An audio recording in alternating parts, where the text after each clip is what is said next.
What's goody, y'all? Boys, it's your man Walker. We back. Let me fix the camera. We back again. Oh, hold on. The light not even on.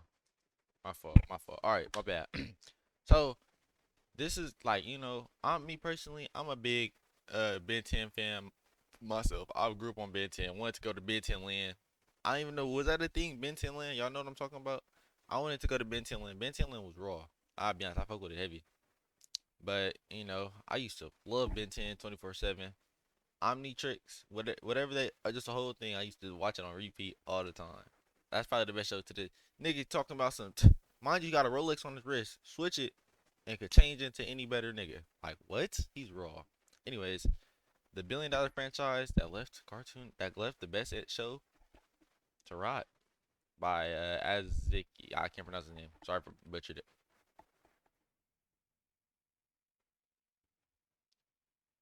Imagine creating a brand new superhero franchise which grosses over billions of dollars only to leave it to rot. That was crazy. That's exactly what Cartoon Network did with Ben 10. The scene is 2002. The executives at Cartoon Network are on the hunt for the next big action cartoon, and they bring in the help of Man of Action, telling them they wanted Fantastic Four for young boys.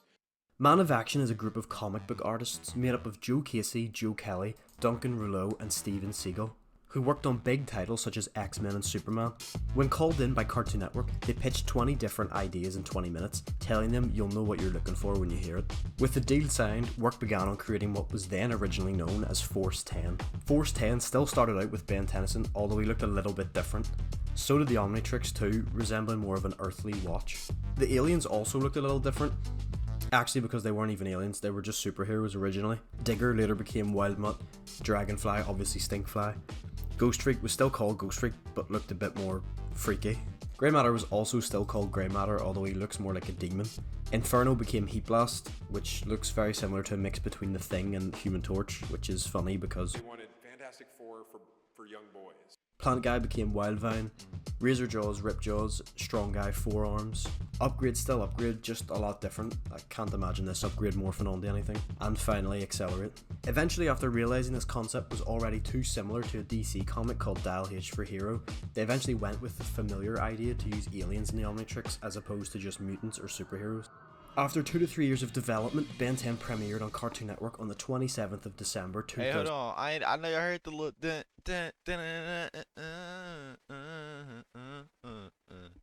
hold on, that song I need to hear the beat a little bit. After 2 to 3 years of development, Ben 10 premiered on Cartoon Network on the 27th of December 2005 to incredible critical acclaim. It was a fresh, brand new idea about a 10-year-old who found a watch from outer space that could transform him into 10 different aliens, and it hit like a meteor.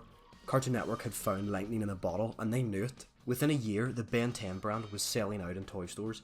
Alien figures, Omnitrixes, you name it, sold. Bro, I wanted this one so bad. I think I got it before. I think I got this one. No, I did. I got this one. My grandma had got me this one, but it was another one. It was way, you like could turn it, click it, and it was overly hard. I ain't lie. This is probably the best. This is probably the best shit ever made. To be honest, this was back when they made toys like this and make a nigga feel like you could just transform into a nigga, start playing, pretending. That was hard. And its Ben 10 brand was selling out in toy stores. Alien figures, Omnitrixes, you name it, it sold, and it sold well. The classic series ran for 3 years, and with its incredible world building, lore, action, and so on, it was inevitable that a sequel was in order. It's 2008. Ben 10 Alien Force premieres with the now 15-year-old Ben Tennyson growing up alongside the fans of the classic and tackling more mature themes than the classic series. By this stage, Man of Action had stepped back slightly to work on Generator Rex, another Cartoon Network show. Generator Rex X Ben 10 was that was peak. That was peak, like, collaboration. If y'all never watched it, y'all gotta watch it. Y'all listen, go play the Generator X video games. They're one of the best video games you can play. No bullshit. On the DS or the 360, best video games you can possibly play. Just, oh my god, bro, the computer games, the Cartoon Network computer games, bro. I used to play Ben 10 games all the time on that bit. Oh my god, I'm getting flashbacks. By this stage, Man of Action had stepped back slightly to work on Generator Rex, another Cartoon Network show. and instead Ben 10 Alien Force was helmed by Glenn Murakami and the late Dwayne McDuffie. This time around, Ben had a recalibrated Omnitrix and 10 brand new aliens, which fit the more mature style of the sequel. It debuted receiving mixed to positive reviews with a clear divide amongst the community. Some people loved the more serious tone, while others missed the classic for its lightheartedness and jokes. Season 1 and 2 had a clearly defined overarching story, character progression and tone, and the end of Season 2 often marks a pivotal shift in the franchise for a lot of the community. See, at the end of the day, Cartoon Network is a business. They work for the money, and with Ben 10 Alien Force, it just wasn't selling enough toys for their liking. Ben 10 was always a massive merchandise franchise. The majority of the money for classic series came from the toy sales, and while the grown-up, more mature sequel was great for those growing up alongside the show, it just didn't appeal to the younger kids, the main demographic who actually buy the toys. So Cartoon Network put the foot down and started taking a more hands-on approach with the writing of the show to try to encourage more toy sales. Season 2 ends on a big battle which has been building since the first episode, and now Season 3 rolls around. Immediately the tone shift can be detected even from just these 2 clips. Listen guys, I'm sorry I took Morningstar's side over yours. And more important, that I wasn't watching your back. It wasn't your fault. I guess Morningstar had some kind of control over me. It was my fault. I was in such a hurry to build our team, I ignored the danger. If I'm going to be a good leader, I'm going to need to show better judgment. I'm not kidding, Ben. I'm really mad at you. But you won't stay mad at me. I'm adorable. You're Wow, completely okay, yeah, I full could of see. yourself. Which is forgivable because I'm so adorable. You were late for a mission. Kevin and I could have been killed. You've been obnoxious ever since you... Saved the whole entire universe?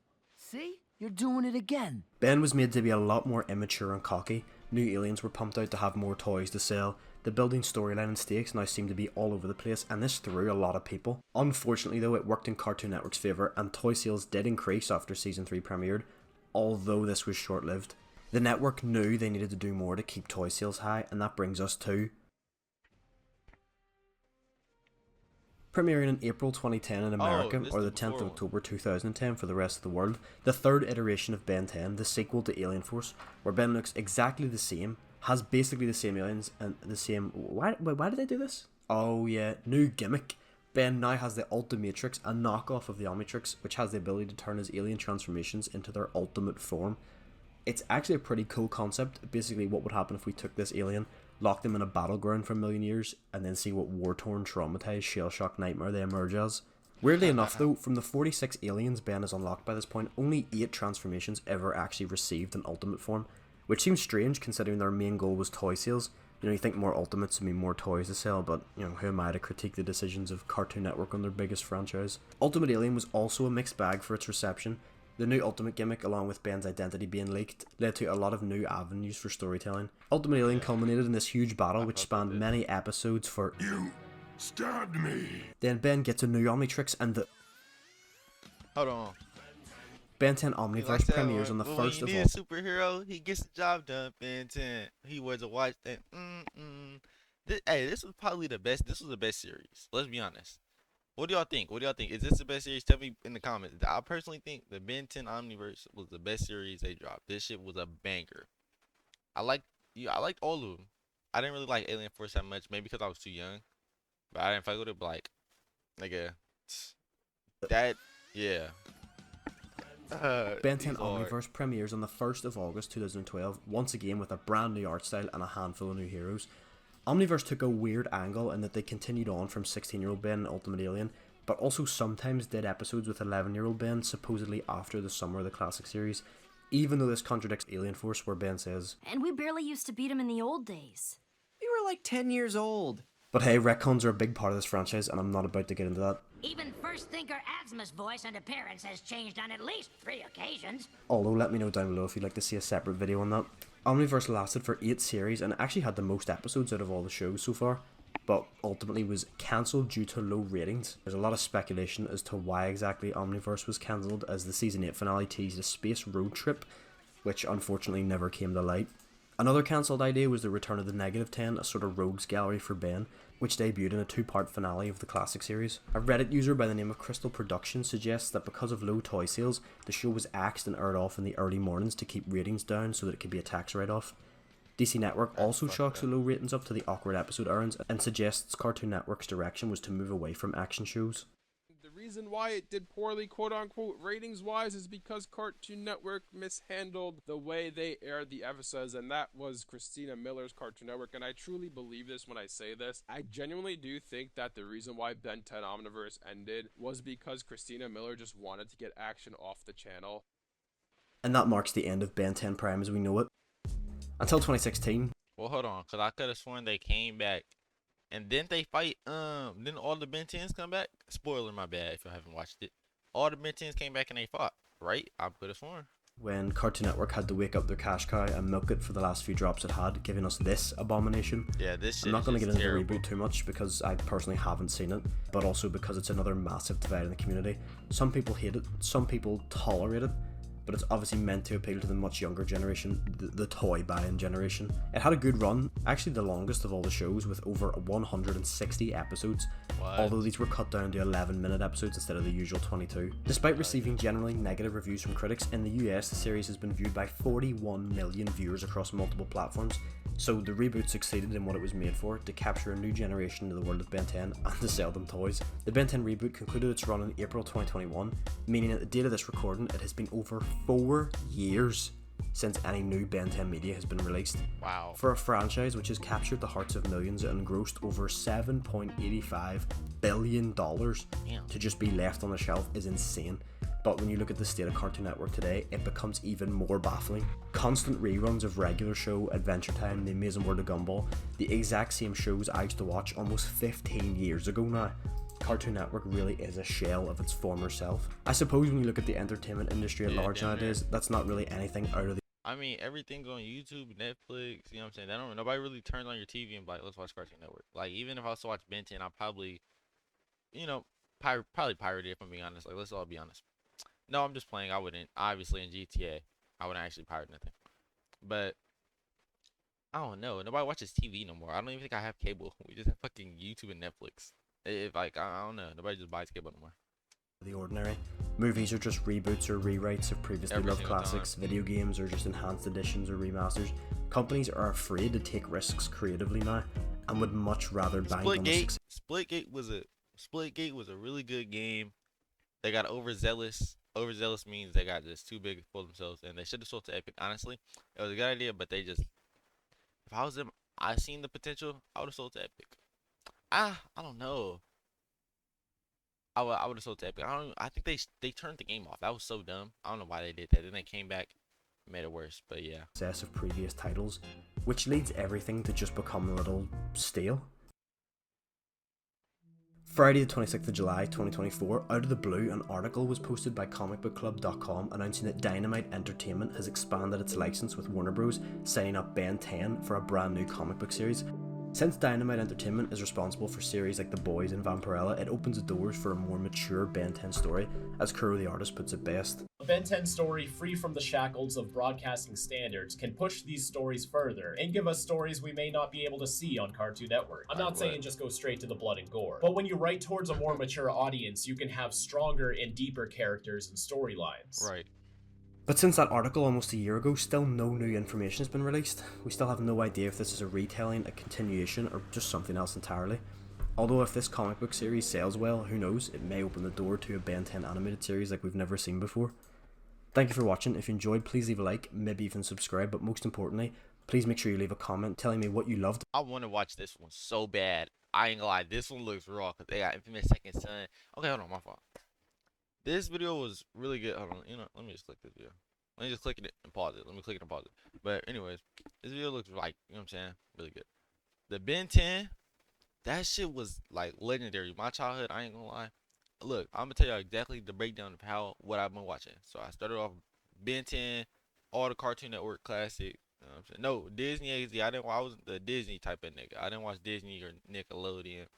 It was strictly Disney XD and Cartoon Network 24/7. No bullshit, right? Then I would say I started watching motherfucking I'm Dante. Yeah, I started watching I'm Dante. I was too scared to click on your Ranger stuff and Bruce's because they cussed a little too much. I was like 4th some grade. Then I clicked on a Bruce video. DL4L, you know what I'm saying? And that's, you know what I'm saying, the start. And then that opened up pathways to basically every nigga who's like Kyle them. I don't watch them like that, but like, you know, I might turn on a Bruce, drop him off old live, maybe, you know what I'm saying. But anyways, Ben 10 was fucking. I still love Ben 10 to this day. To this day. To this day. Anyways, yeah, Ben 10 was a wonderful show. I'm not trying to get that 10-minute mark if you guys are trying to say that. I don't care. It's probably past 10 minutes. The video's more than 10 minutes. So let's not be a hater. Yeah, if y'all liked or disliked the video, please dislike it. If y'all didn't like the video, please dislike it or like it. Either way, just tell me your opinion so I can know what to fix on. Anyways, catch you guys on the flip side and later. Yeah, stop.